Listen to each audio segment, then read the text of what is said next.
नमस्कार, मैं हूं प्रदीप। आप थिंक 360 देख रहे हैं। गर्मी का मौसम हो और मौसम इतना भयंकर हो कि दर्जनों लोगों की मौत हो जाए, तापमान, तपिश और तेज धूप के बीच में गर्म जगह पर अगर पानी डाला जाए, छींटे डाले जाएं, तो उमस ही निकलेगी, भाप ही निकलेगी, भले ही वो तप चुकी राजनीतिक धरती पे भी पानी की छींटे डाले जाएं। 2 दिन से चर्चा में आग उगलते सूरज के बीच राजनीतिक सतह पर पानी की छींटे चर्चा का विषय हैं। राजस्थान के जलदाय विभाग के मंत्री यानी पेयजल के लिए जो जिम्मेदार महकमा है, उस महकमे के मंत्री कन्हैयालाल चौधरी का यह बयान कि दुआ कीजिए भगवान से बारिश होगी, जल्दी बारिश हो, एक तरीके से जिम्मेदारी से भागने वाला बयान है या वो अपनी आस्था को अपनी जिम्मेदारियों से बड़ा मानते हैं। पलटवार किया है राजस्थान के पूर्व मुख्यमंत्री अशोक गहलोत ने, और गहलोत के बयान के बाद फिर से कन्हैयालाल चौधरी जो है उन पे हमलावर हुए हैं और उन्होंने जल जीवन मिशन के घोटाले का उल्लेख किया है। तो आज चर्चा करेंगे इसी पे कि राजस्थान में पानी जो है वो कितना महत्वपूर्ण विषय है। बांधों में पानी रीत रहा है। बीसलपुर से लेके पाली की जवाई बांध तक पानी रीत रहा है। लोगों में डिमांड बढ़ रही है। कंटीजेंसी प्लान भी पूर्णतः तरीके से धरातल पे नजर नहीं आया। इसी बीच बयान आ गया जलदाय विभाग के मंत्री का। कहते पानी की उपलब्धता कम है। तो एक बड़ा डिफरेंस है जिसको नेता भी बोल जाते हैं, अधिकारी भी बोल जाते हैं। मैं कहता हूं पानी की उपलब्धता कम नहीं है। पानी इतना है कि धरती का 2/3 हिस्सा पानी है। उपलब्धता कम है पेयजल की, यानी पीने योग्य पानी की।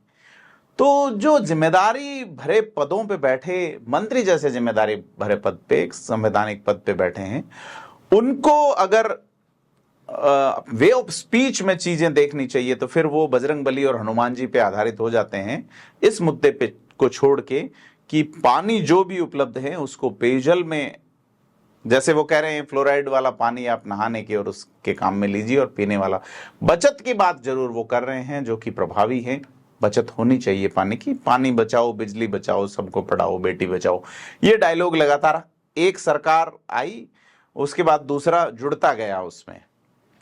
पिछले 5-25 साल का आकलन करें तो सबसे पहले पानी बचाओ, बिजली बचाओ आया, फिर सबको पढ़ाओ आया, फिर पेड़ लगाओ आया, फिर बेटी बचाओ आया। तो यह नारे बढ़ते जा रहे हैं। दुष्यंत कुमार कहते हैं ना, आज सैकड़ों लिखे हैं नारे न देख। तो नेता नारे और आसमान के तारे दिखाने में व्यस्त हैं, और असली मुद्दा जो है वो बयानबाजी नहीं है। असली मुद्दा है लोगों के हलक तक पानी पहुंच रहा है या नहीं। जल जीवन मिशन का उल्लेख हुआ, राजस्थान में काम कम हुआ, तो पानी पिछले 5 साल तक सियासत का इश्यू बना रहा, क्योंकि देश में हर घर तक नल पहुंचाने की योजना का जिम्मा राजस्थान के जोधपुर से ही जीत के गए गजेंद्र सिंह शेखावत पे रहा। उनका मलाल है कि राजस्थान में जल जीवन मिशन के घोटाले और ईआरसीपी को राजनीतिक मुद्दा बनाए जाने के कारण, या अशोक गहलोत सरकार की ओर से कोऑपरेशन नहीं मिलने के कारण पेयजल का संकट खड़ा हुआ। अब कन्हैयालाल चौधरी बयान दे रहे हैं कि हनुमान जी से दुआ कीजिए कि जल्दी से बरसात हो। तो संवैधानिक पद जो है मंत्रिपरिषद का हिस्सा है, और वो इस दौर में जबकि उनसे उम्मीद ज्यादा है, जिस तरीके से लगातार ट्रोल हो रहे हैं, उसके बाद पूर्व मुख्यमंत्री अशोक गहलोत ने मोर्चा संभाला और उन्होंने आरोप लगाया है कि कन्हैयालाल जो है वो इस पद की गरिमा और मर्यादा के अनुरूप ये बयान नहीं दे रहे हैं। और उन्होंने भजनलाल सरकार पे ही आरोप लगाया कि जिस तरीके से प्रबंधन फेल रहा है सरकार का ही। हालांकि आचार संहिता एक बड़ा इशू आता है। ये मुझे व्यक्तिगत तौर पे लगता है कि आचार संहिता एक ऐसा बहाना है जिसके माध्यम से जनता के वाजिब काम भी रोक देती हैं सरकारें, या सरकार में जुटे हुए कार्मिक विभाग या कार्मिक अफसर लोग। तो यह जो इशू है बेसिकली आचार संहिता कोई वैसे देखा जाए तो कोई मैंडेटरी कॉन्स्टिट्यूशनल लॉ नहीं है कि जिसके आधार पे आप सारी चीजें बंद कर दें। बंद करने का कहीं उल्लेख नहीं है। पटवारी का काम चलता रहेगा, पानी पिलाने वाले का काम चलता रहेगा, लेकिन संकट बड़ा आ रहा है कि इसके बहाने से बहुत सारे काम रुक रहे हैं। अस्पतालों में भीड़ पड़ रही है, लेकिन वो जो दस्तावेज अपडेशन वाला काम है, जो चाहे वो चिरंजीवी बीमा को मुख्यमंत्री वाला बीमा में बदल के नाम बदल गया, लेकिन वेबसाइट नहीं चल रही हैं, लोगों के काम नहीं हो रहे हैं, कतारें बढ़ रही हैं। तो बयान और हकीकत के बीच की जो स्थिति है उसमें राजस्थान कहीं ठगा हुआ सा खड़ा है, और वो इस भयानक गर्मी के दौर में राजनेताओं के बयानों के अलावा उसके हाथ कुछ नहीं आ रहा है।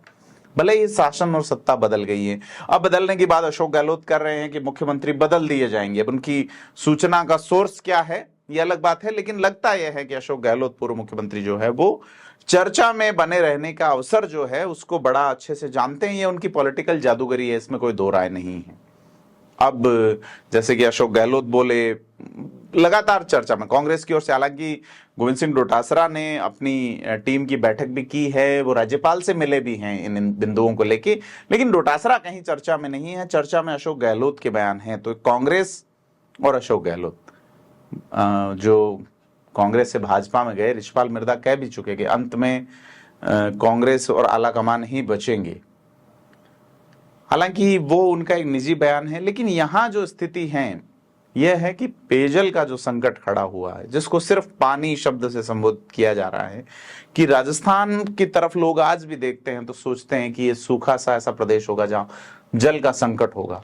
तो जल का प्रबंधन गड़बड़ाया हुआ। 20% पानी पाली के जवाई बांध में बचा है। बीसलपुर, पिछली बार आपको ध्यान होगा कि एक चक्रवात आया था, उसके बाद बांध समय से पहले भर गए थे।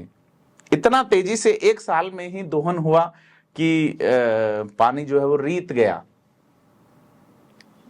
सिंचाई, सरफेस वाटरिंग, आप नर्मदा में देखेंगे तो स्प्रिंकलर से सिंचाई अनिवार्य है, क्योंकि वहां अगर सरफेस वाटरिंग करेंगे तो इतना नमक प्रोडक्ट होगा। 1978 की रिपोर्ट है वाफ्कोस कंपनी की। तो यह योजना या पानी सिंचाई के लिए जो सिस्टम है वो स्प्रिंकलर या ड्रिप इरिगेशन कंपलसरी क्यों नहीं किया? पानी ऐसे बचेगा। एक व्यक्ति जो कि 2 गिलास पी रहा है, वो अगर एक कर देगा तो इसे बचाना नहीं कहेंगे। सरकारी पॉलिसीज में जब तक चीजें नजर नहीं आएगी, और हर चीज हनुमान जी के भरोसे छोड़ने से भी शायद ही होगा। ईश्वर या प्रकृति न्याय करती है, वो जैसा आप पर्यावरण दे रहे हैं उस संसार से, उस हिसाब से वो हमें अपना नेमत सौंप रही है जल के रूप में, लेकिन उसको पेयजल के रूप में लोगों के कंठों तक पहुंचाने की जो जिम्मेदारी है उससे कहीं बचते नजर आए कन्हैयालाल चौधरी, और उसके बाद अशोक गहलोत हमलावर हुए। तो यह स्थिति राजस्थान को लेकर चल रही है कि राजस्थान अपनी पहचान एक पेयजल के लिए सूखे कंठों वाले प्रदेश के रूप में पहचाना जाए। यहाँ प्रबंधन और जिम्मेदार तरीके से बात हो के काम हो। ERCP का MOU या यमुना जल वाला मामला रहा हो, कागज कागज कागज में सब कुछ चल रहा है। कागज, बयान, मीडिया, अखबार, इससे इतर चीजें आने की जरूरत है। आपको क्या लगता है? हमें कमेंट करके बताएं कि नेताओं के बयान और हकीकत के बीच में कितना अंतर है, और उस अंतर को आप कैसे महसूस करते हैं?